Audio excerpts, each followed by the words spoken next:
Polynomial chapter में सबसे पहले हम लोग को स्टडी करना है एक्सप्रेशन के बारे में। सबसे पहले ये जानते हैं, आइए देखते हैं एक्सप्रेशन होता क्या है। ठीक है, तो अगर हम कुछ भी इस फॉर्म में लिखें ax प्लस बी या ax square plus B x plus C, या हम लोग लिखें ax cube plus B X square plus C X plus D, या एक्सेट्रा, इस फॉर्म में अगर हम लोग कुछ भी लिखते हैं तो इनको हम लोग कहते हैं एक्सप्रेशन। ठीक है, अब ये जितने भी एक्सप्रेशन लिखे हुए हैं, चाहे ये हो चाहे ये हो चाहे ये हो चाहे ये हो, ये जितने भी एक्सप्रेशन लिखे हुए हैं, इन एक्सप्रेशन में हमको एक चीज ध्यान से देखनी है कि यहाँ पर सपोज करिए मैंने ये एक्सप्रेशन पहले लिखा ax प्लस बी, तो अब यहाँ पर इस एक्सप्रेशन को अगर मैंने लिखा ये वाले एक्सप्रेशन को, तो अब इस एक्सप्रेशन में हमको एक चीज़ ये देखनी है कि इसमें दो चीज़ें हैं। यहाँ पर हमें x भी दिख रहा है, यहाँ हमें a भी दिख रहा है, यहाँ हमें b भी दिख रहा है। अब सबसे पहले तो हम इन चीज़ों को समझते हैं कि यहाँ पर ये a क्या है, x क्या है और b क्या है। ठीक है, तो वेरी फर्स्ट हम लोगों को क्या समझना है कि एक्सप्रेशंस में ये जो इंडिकेशंस हैं a b c, इनको कहते क्या है। ठीक है, तो सबसे पहले अगर हम देखते हैं एक सिंपल सी एक्सप्रेशन लिखते हैं ax plus b equals to 0, got it, a plus b equals to 0, या अगर हम इधर 0 हटा भी दें ax प्लस बी, तो इससे भी कोई खास फर्क नहीं पड़ेगा। क्यों नहीं पड़ेगा, वो आगे आपको डिस्कस कराया जाएगा क्यों नहीं पड़ेगा। अब यहाँ पर अगर हम इसको ध्यान से देखें तो हमारे पास यहाँ तीन चीज़ें हैं, a है, x है एंड b है। ये तीन चीज़ें हैं, इन तीन चीज़ों को पहले हम लोग आइए समझते हैं ये क्या है। अब सबसे पहले ध्यान से देखिए, यहाँ जो भी वेरिएबल्स होते हैं उनको अल्फ़ाबेट्स कहते हैं, जो भी अल्फ़ाबेट्स होते हैं वो वेरिएबल कहलाते हैं। जैसे यहाँ पर ये लिखा हुआ है x या y z u, इस तरीके से अगर कोई भी अल्फ़ाबेट लिखा होगा तो इनको हम लोग क्या बोलेंगे, इनको हम लोग बोलेंगे वेरिएबल्स। ठीक है, ये कहलाएंगे वेरिएबल्स। और कोई भी वेरिएबल अगर हमारे पास होगा, जैसे हमने लिखा ax या bx स्क्वायर या cx क्यूब, तो ये इस फॉर्म में कुछ भी हो सकता है x y z। तो इनको अगर ये ax लिखा हुआ है तो इसमें दो चीज़ें हैं, इसमें एक a है और एक x है। तो ये जो a कहलाएगा इसको हम लोग बोलेंगे कोफिशिएंट। कोफिशिएंट किसका, कोफिशिएंट ऑफ x।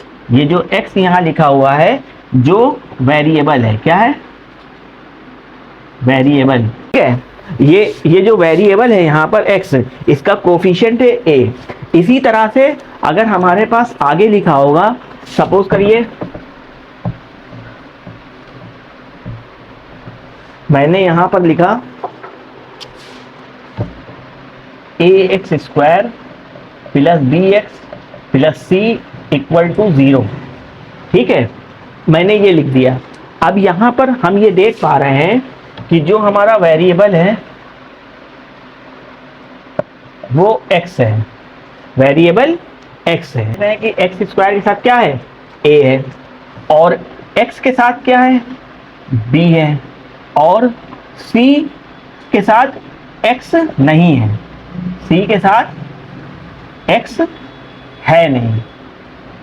ठीक है, तो यहाँ पर जो a होगा उसको हम लोग बोलेंगे coefficient of x square.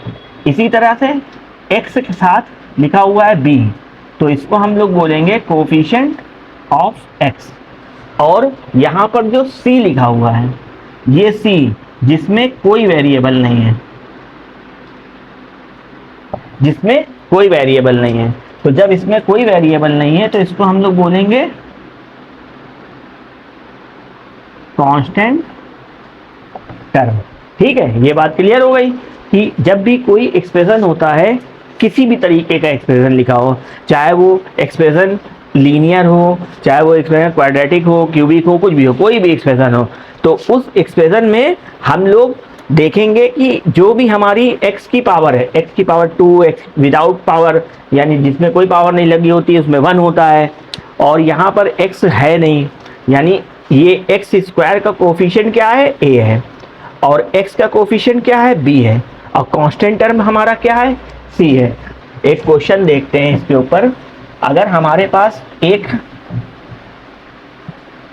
Expression लिखा हुआ है, सपोज करिए 7x की power 2 plus 5x minus 7 equal to 0, coefficient of x square ये है 7, यानी जो हमारे पास जनरल इक्वेशन थी ax square plus bx plus c equal to 0, इसमें एक्स स्क्वायर के साथ क्या है, a है।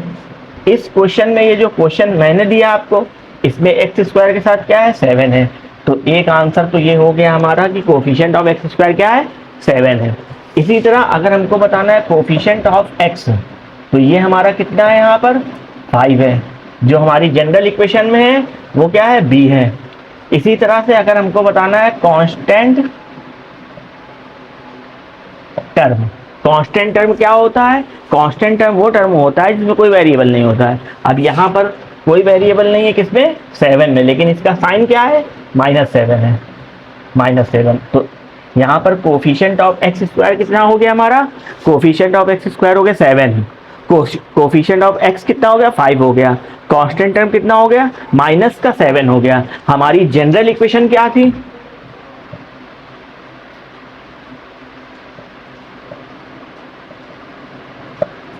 हमारी जनरल इक्वेशन क्या थी, ax square plus bx plus c equal to 0, ये हमारी जनरल इक्वेशन थी। इस जनरल इक्वेशन में एक्स स्क्वायर का कोफिशिएंट क्या है, a है, x का कोफिशिएंट क्या है, b है, और कांस्टेंट टर्म क्या है, c है। लेकिन हमारा जो क्वेश्चन है, ये जो हमारा क्वेश्चन है, इस क्वेश्चन में एक्स स्क्वायर के साथ क्या है, 7, x के साथ क्या है, 5, और कांस्टेंट टर्म क्या है, 7। तो ये बेसिक से सवाल आते हैं, 1 मार्क्स के क्वेश्चन होते हैं, इनको हम लोगों को अच्छे से पढ़ना है, ठीक है। इसी तरह ज़रूरी नहीं है हमारे पास पावर 2 ही का हो, अगर हम किसी सवाल को चेंज कर दें, यहाँ पर क्वेश्चन कोई दूसरा आ जाए, सपोज करिए यहाँ पर क्वेश्चन लिखा हुआ है x की पावर 4 माइनस 7 x की power 3 plus 1/2 x to the power 2 minus 4x plus 10 equal to 0। हमारे पास ये एक एक्सप्रेशन लिखा हुआ है। अब इस एक्सप्रेशन में अगर आपसे पूछा जाए कोफिशिएंट ऑफ एक्स स्क्वायर, तो हमको ध्यान देना है एक्स स्क्वायर के साथ क्या है। तो एक्स स्क्वायर के साथ हम ये देख रहे हैं कि एक्स स्क्वायर के साथ क्या है, एक्स स्क्वायर के साथ 1/2 है, वो भी किस में है, प्लस में है। तो कोफिशिएंट ऑफ एक्स स्क्वायर कितना हो गया, 1/2। इसी तरह अगर हमसे क्वेश्चन पूछा जाए कोफिशिएंट ऑफ एक्स क्यूब, तो एक्स क्यूब के साथ क्या लिखा हुआ है, एक्स क्यूब के साथ लिखा हुआ है -7। इसी तरह अगर हमसे पूछा जाए कोफिशिएंट ऑफ एक्स, तो एक्स के साथ क्या लिखा हुआ है, -4 लिखा हुआ है। इसी तरह अगर हमसे पूछा जाए coefficient of x to the power 4, तो अब यहाँ पर हम देखेंगे x टू दी पावर 4 के साथ क्या लिखा हुआ है। तो x टू दी पावर 4 के साथ कुछ भी नहीं लिखा हुआ है। जब कुछ नहीं लिखा होता है तो उसको हम लोग बोलते हैं 1। अगर यहाँ पर साइन माइनस का लगा होता तो हम लोग उसको बोलते हैं -1, बट यहाँ पर साइन माइनस का नहीं लगा हुआ है, इसलिए हम लोग इसको बोलेंगे जस्ट 1, ठीक है। अगर यही कहीं बीच में होता, सपोज करिए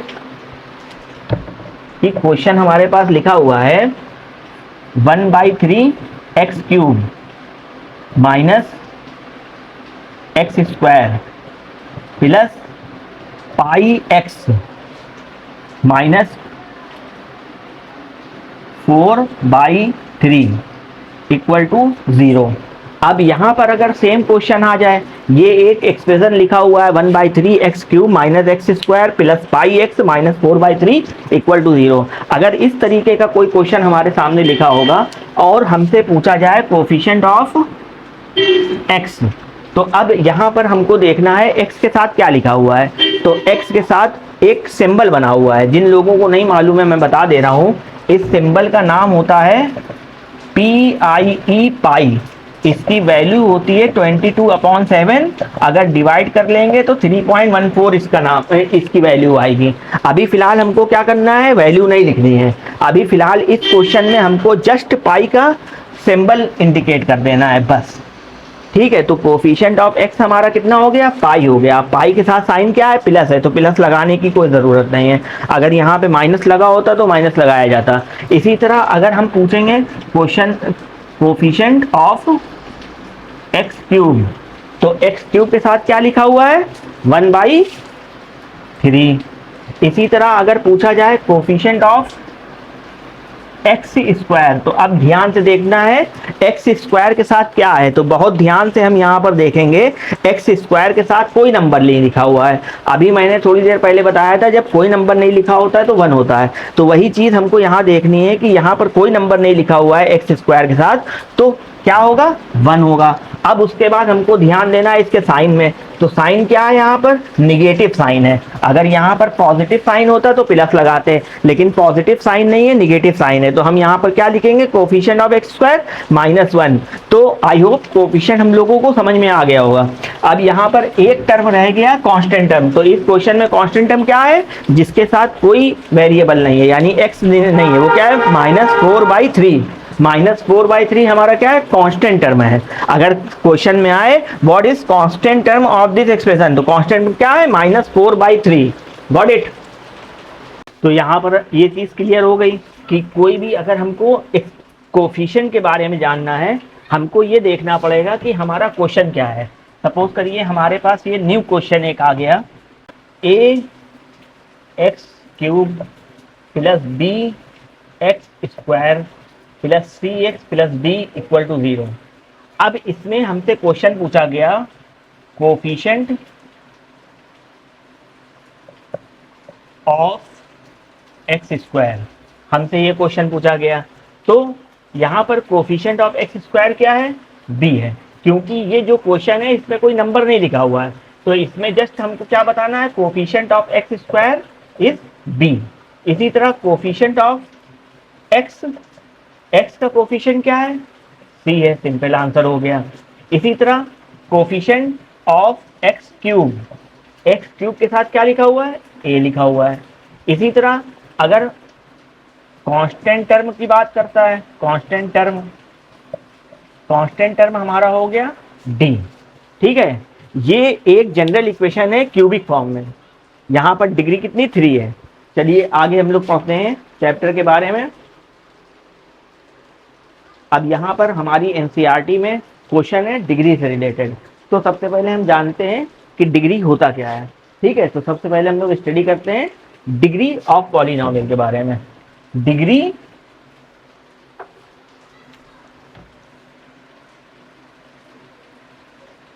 डिग्री ऑफ अ पॉलिनोमियल, यानी कोई भी पॉलिनोमियल अगर हमारे पास लिखा हुआ है, for example 4x⁻³ -7x⁻² + 5x - 10 = 0। अब यहाँ पर ये पॉलिनोमियल लिखा हुआ है हमारे पास, तो इस पॉलिनोमियल में हमको बताना है कि इसकी डिग्री क्या होगी। तो डिग्री जो मैक्सिमम पावर होती है किसी भी पॉलिनोमियल की, अब यहाँ पर मैक्सिमम पावर देख रहे हैं, जो मैक्सिमम पावर है, तो मैक्सिमम पावर अपने पास कितनी है, 3 है। तो यही मैक्सिमम पावर जो होगी इसी को हम लोग क्या बोलेंगे, डिग्री। ये जो मैक्सिमम पावर है इसी पावर को हम लोग क्या बोलेंगे, डिग्री बोलेंगे।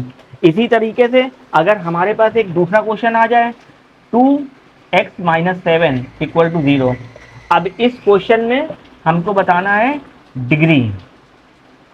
डिग्री क्या है। तो अब डिग्री जैसा कि बताया आपको, डिग्री क्या होता है, मैक्सिमम पावर होती है। तो अब यहाँ पर हमको ये देखना है कि इस क्वेश्चन में हमारी पावर क्या है। तो मैक्सिमम पावर यहाँ पर हमको कोई नजर नहीं आ रही है। जब वेरिएबल के ऊपर कोई पावर नहीं होती तो क्या होता है, 1 होता है। तो डिग्री कितनी हो गई, डिग्री हो गई 1।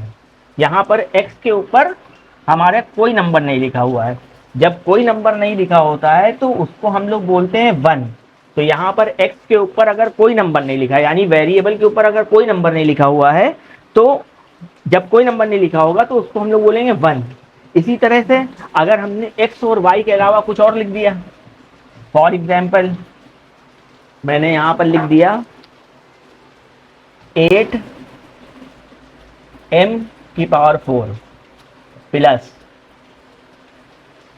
6m to the power 3 minus 4m to the power 2 plus 1/2m minus 8 equals to 0। अब ये क्वेश्चन लिखा हुआ है। अब इस क्वेश्चन में हमको डिग्री बताना है। क्या बताना है? डिग्री बताना है। तो डिग्री, जैसा कि मैंने बताया, डिग्री क्या होता है? मैक्सिमम पावर होती है। तो यहाँ पर इस क्वेश्चन में अगर हम देखेंगे वेरिएबल m के ऊपर मैक्सिमम पावर क्या है? मैक्सिमम पावर है 4। तो हमारी डिग्री कितनी हो जाएगी? 4 हो जाएगी। डिग्री 4 हो जाएगी। ये हमारा आंसर हो गया 4। अच्छा, इसी तरीके से अगर हमारे पास ज्वाइंट वेरिएबल लिखे होंगे, जो कि जनरली हमारे पास नहीं आएगा, बट एक बार बता दे रहा हूं आपको। जैसे हमारे पास लिखा हुआ है कोई क्वेश्चन, a की power 4 b to the power 2 c to the power 1 plus 3 a to the power 4 minus 7 b to the power 6 c to the power 1, इस तरह से लिखा हुआ है। अब ये ज्वाइंट वेरिएबल्स एक साथ दिखाई दे रहे हैं हमको, ए बी सी, और सब के ऊपर पावर लगी हुई है। तो इसमें क्या करते हैं? पावर्स को ऐड कर देते हैं। जैसे हमारे पास a to the power 4 b to the power 2 c to the power 1, total कितना हो गया पावर? टोटल पावर हो गया 4 प्लस 2 प्लस 1 7। इसी तरीके से जो लास्ट वाला है b to the power 3 c to the power 1, तो यहाँ पर 3 प्लस 1 हो गया 4।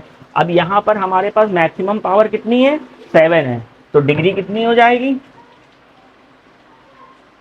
डिग्री 7 हो जाएगी।